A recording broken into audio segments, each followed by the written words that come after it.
Hello, my friend Scott here representing Youth Potential. Hello everyone, hope you're doing okay. And this is Carla, because she forgot to mention her name this time, just in case you've never seen her before. Anyway, today we're going to be talking about the cons, the negatives, the bad side of being an inpatient. In a previous video, we spoke about the positives, the pros of being an inpatient, but this time we're going to talk about the bad. So to begin with, the limitations that these places have. So some people will describe being in there like a prison or being treated like an animal. Yeah, there are limitations when you're in there. Depends if you're informal or on a section or whatever. But in general, you know, you've got things like visiting times are limited. So you don't normally get anything prior to midday, really, ever, do you? So you never get anyone come up in the morning. It's always during the afternoon, usually. Yeah, and evening. Where we live anyway. Yeah, and they never tend to be able to come in during dinner times as well. Protected meal times is what it's called. Another thing to do with a limitation is the possessions. You can't, like, they'll take your shoelaces off you, for example. Belts, for obvious reasons. You can't even charge your phone or any devices in your room. Some places don't even allow things like laptops or MP3 players or hair dryers. Yeah, or handheld games consoles. Yeah. And even once before, last year when I was inside, don't judge me for this, but I managed to sneak a razor blade in there, and then they caught me with it, and then they just took everything. And when I say everything, I mean everything. They literally will search your room. Yeah, they literally flipped my room upside down. They found it. They took things like my bed, the duvet cover. Yeah. They took the mattress cover. They took shower curtains. They took everything. All I was left with was a bed, like a mattress, a pillow, and a bare duvet. That was it, and that was for 3 days. I had to wear the same underwear. It was horrible. Yeah. And another obvious limitation is your physical freedom. You have to stay in there at the end of the day. You have to do what they say. You can't just go out whenever you want. Although if you're informal, there is a lot more leniency than that. Yeah. And you can't. Yeah.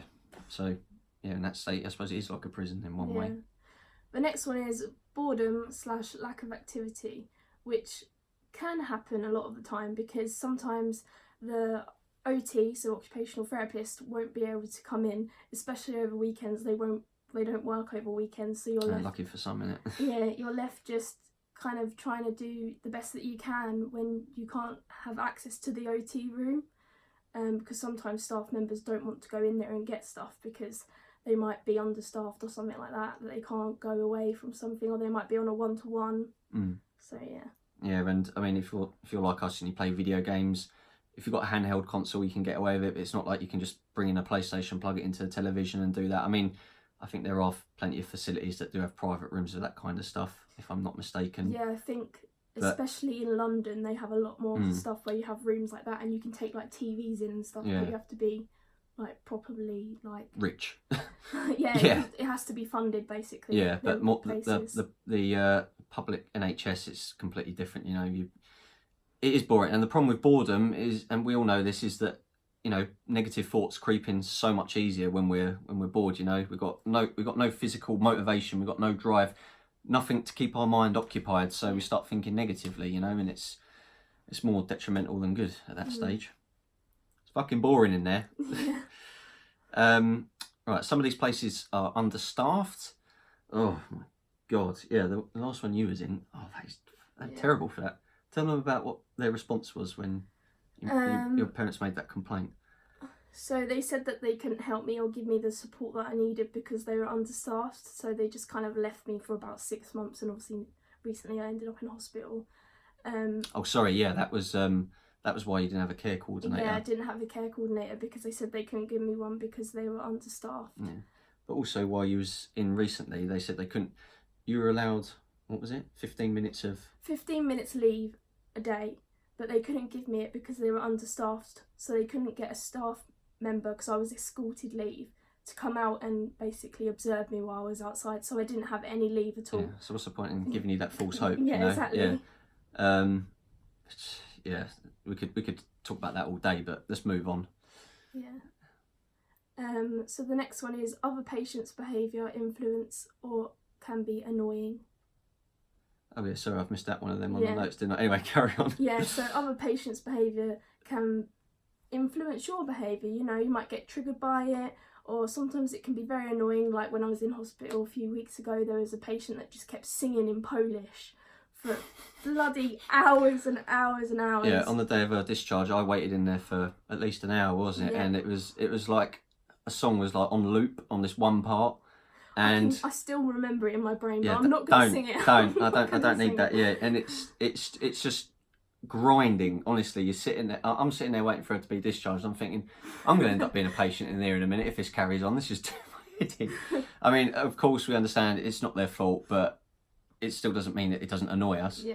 But when it comes to like influential behaviour, I mean, what was it? That person saw the amount of medication you had, and what did they say? They said, "Oh, I wish I was on that amount of medication." I know. Again, you know, it's not a competition. You know, you shouldn't be wanting to do stuff because I'm just like, well, I'll swap places with you because I don't really want to be on this amount of medication, but at the same time, it does help me. You know? Yeah, exactly.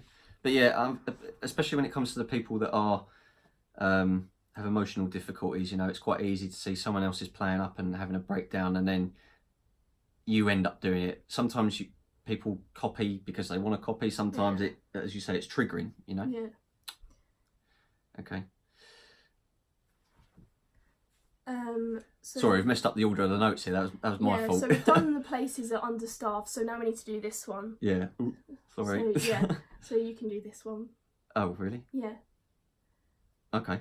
Anyway, some staff aren't nice or helpful. Some of them just seem to be in the wrong job completely. They don't have any people skills. They don't know how to use the correct language to communicate. They don't seem to have the right tone of voice, the right body language, and they just seem like arseholes. You know, you're meant to be in there for the reason that you're, you know, for them to help you. Well, yeah, exactly. You're trying to better yourself or get help in some kind of way, and they're just making it worse by being a fucking dick. Yeah, like I've had staff sometimes call me an attention seeker and that I am like copying other people's behaviour, and sometimes it wouldn't even be my fault, you know, and that just makes you feel worse when you're in a place to stay safe. Yeah. But then by them saying that, you don't want to keep safe, you know? It's just You contradicting. feel stupid, don't you? Yeah. So the next one is, if you have an episode, sometimes they can just give you pills without talking about it. So like medication, they can give you like PRN, which is when needed. So they can give you like lorazepams or Piclone, promethazine, to kind of basically knock you out or to calm you down if you're agitated. Yeah, so it's just like shove a pill down their mouth, let's not talk about it. I mean, I remember when I had some sort of anger like moment, nearly ripping a handrail off a wall, before they tried to diffuse the situation by talking to me. It was like, quick take this, and it was like, and I'm looking at them, I'm thinking, what the fuck is this? These two little blue pills. I'm like, okay, fine. Sometimes they won't even tell you either what it is, or if they do, they'll lie to you, which I know is not good at all. Like, they should be telling you what the medication you're taking is. But don't get me wrong, I mean, sometimes I have been spoken to rather than... Yeah. It's not like every single time, but there are times where it's just like, quick medication, that's it. I mean, obviously there are incidences where people can't be talked out of it because they're... Yeah. And they get the needle instead. Yeah. It's and never usually nice. they'd want you to approach them, which is really, really difficult most of the time anyway, when you're struggling. Yeah, especially if you're already in a psychotic episode of some kind. We need to do this one. Oh god, sorry guys, we're getting the notes all wrong. Yeah, but we haven't done that one yet. Oh yeah, okay. Go on, you do that one. So, sorry about this, guys. So the length of stay can be too short, too long, or unclear. This has happened to me plenty of times where I've told them that I felt unsafe, but they've just discharged me. So I've ended up going back into the hospital, which obviously isn't good, but it was needed, and then they've just discharged me again. It takes a couple of times for them to listen to you, which I know isn't good at all, but that's just sometimes how things are. Yeah. Also, I think you were in there a little bit too long recently, wasn't it? And the fact that they kept on saying... it was driving me crazy. Yeah. It was making me feel worse. Well, I mean, yeah, that's it. That is one of the problems. Sometimes you can stay there for too long and it ends up having a worse effect. Yeah. But they kept on saying like, oh no, you'll be let out Wednesday. Then when Wednesday came, it was Friday, and then when Friday came, it was Monday. They kept promising me like basically days that I would get discharged, and then I'll be waiting all day, and then they wouldn't discharge me. So then obviously I'd get even more agitated. Like, I thought you were discharging me on this day, and they'd be like, no. Yeah. And then obviously I'd get more agitated and angry.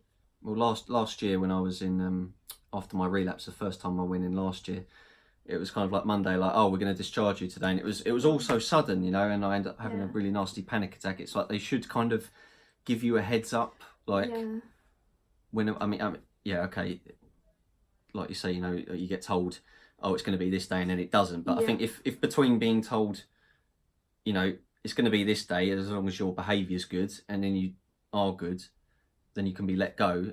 I think you've got to be told. You've got to get that kind of pre-warning, basically, because it's so easy. Just, you know, they throw it on you like they did. What was it, last year?